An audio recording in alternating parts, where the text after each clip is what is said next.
والصلاة والسلام على سيد الأنبياء والمرسلين وعلى آله وصحبه أجمعين، أما بعد، فإن أصدق الحديث كتاب الله، وأحسن الهدي هدي محمد صلى الله عليه وسلم، وخير الأمور عوازمها، وشر الأمور محدثاتها، وكل محدثة بدعة، وكل بدعة ضلالة،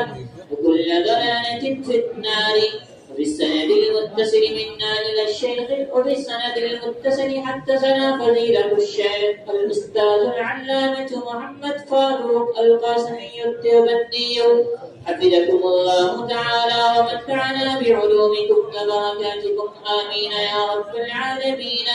يقول حدثنا الشيخ زكريا الندوي القاسمي عن الشيخ فخر الدين أحمد مراد آبادي، وهو قرأ على شيخ الهند مولانا محمود حسن الديوبندي، وهو قرأ على قاسم العلوم والخيرات محمد قاسم النانوتوي، وهو قرأ على الشيخ الشاب الغني المجددي، وهو يروي السنن عن الشيخ الشاه إسحاق الديلمي رحمه الله تعالى. قال الشيخ المكرم المفخم مولانا محمد إسحاق رحمه الله تعالى: حسبني الإجازة والقراءة والسماعة من الشيخ الأجري عبد العزيز الدهلوي، وحسن له الإجازة والقراءة والسماعة من والد الشيخ الشاولي الله بن عبد الرحيم الدهلوي. وقال الشيخ ولي الله أخبرنا به الشيخ أبو طاهر المدني عن أبيه الشيخ إبراهيم الكردي عن الشيخ شمدان المساحي عن الشيخ شهاب الدين أحمد بن خليل السدوكي عن الشيخ نعيم الدين محمد الغيثي عن الشيخ زين الدين زكريا الأنصاري عن الشيخ عز الدين عبد الرحيم الحنفي عن الشيخ عمر بن أبي الحسن البراغي عن الشيخ فخر الدين بن البخاري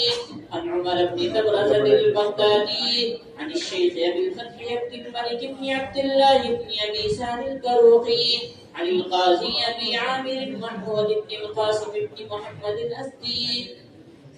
قال القروطي: وأخبرنا الشيخ أبو نصر عبد العزيز الترياقي والشيخ أبو بكر أحمد بن عبد الصمد بن أبي الفضل بن أبي حامد الفولدي، وهو عن الشيخ أبي محمد عبد الجبار بن محمد بن عبد الله بن أبي الجراح المروزي عن الشيخ أبي العباس محمد بن محبوب المحبوبي المروزي عن الشيخ الإمام الهمام الحافظ الحجة أمير المؤمنين في الحديث أبي عيسى محمد بن عيسى بن سورة الترمذي رحمه الله تعالى. اللهم انفعنا وارفعنا بعلومه وعلومكم أجمعين، آمين يا رب العالمين. أنه قال: حدثنا هارون بن موسى بن أبي علقمة الفروي المديني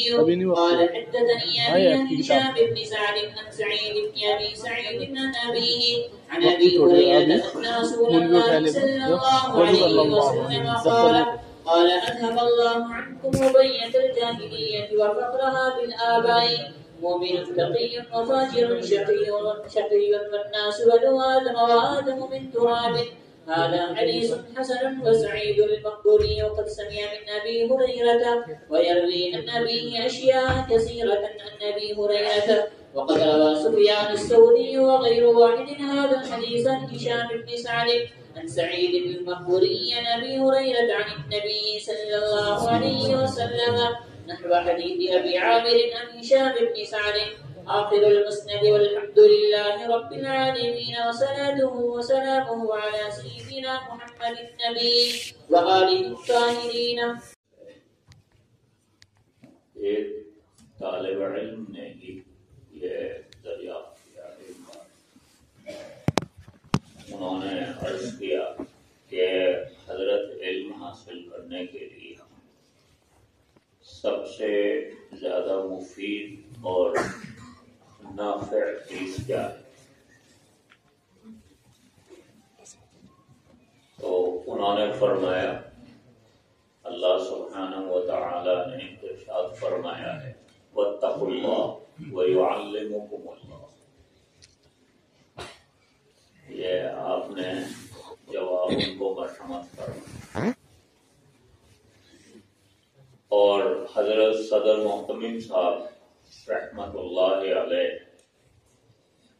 نے ایک موقع پر ارشاد فرمایا کہ ایک دعا جو آیت ہے اور نہایت کثرت سے اس کا ورد کیا جاتا ہے، اس کو پڑھا جاتا ہے، اس کے معانی کا استحصال کیا جائے تو یہ معلوم ہوتا ہے کہ یہ دعا دنیا اور آخرت کی تمام خوبیوں اور تمام بھلائیوں کو جامع ہے. اگر کسی دعا کا ورد اپنا حرص بنا لیا جائے تو امید ہے کہ انشاءاللہ اللہ سبحانہ و تعالی کے فضل و کرم سے بندے کو دنیا میں بھی تمام خوبیاں اور بھلائیاں اور تمام حسنات اور نیکیاں اور اچھائیاں حاصل ہو جائیں گی، اور آخرت میں بھی تمام خوبیاں اور بھلائیاں اور تمام نیکیاں اور اچھائیاں اور حسنات حاصل ہو جائیں گی، اور اس کے ساتھ وہ عذاب جہنم سے بھی محفوظ ہو جائے گا، اور یہی اصل مقصود ہے. اور ایک بار ہمارے والد محترم متکلم اسلام حضرت رحمت اللہ علیہ نے درجے میں ہی نصیحت فرماتے ہوئے یہ ارشاد فرمایا. میں اس موقع پر درجے میں ان کے ساتھ حاضر تھا کہ یہ بات ضروری ہے کہ طلب علم کرنے والا اس زمانے میں اور بعد میں بھی ہمیشہ اپنے عمل سے علم کے وقار کو محفوظ رکھے اور اس سے کوئی ایسی بات صادر نہ ہو جو اس کے خلاف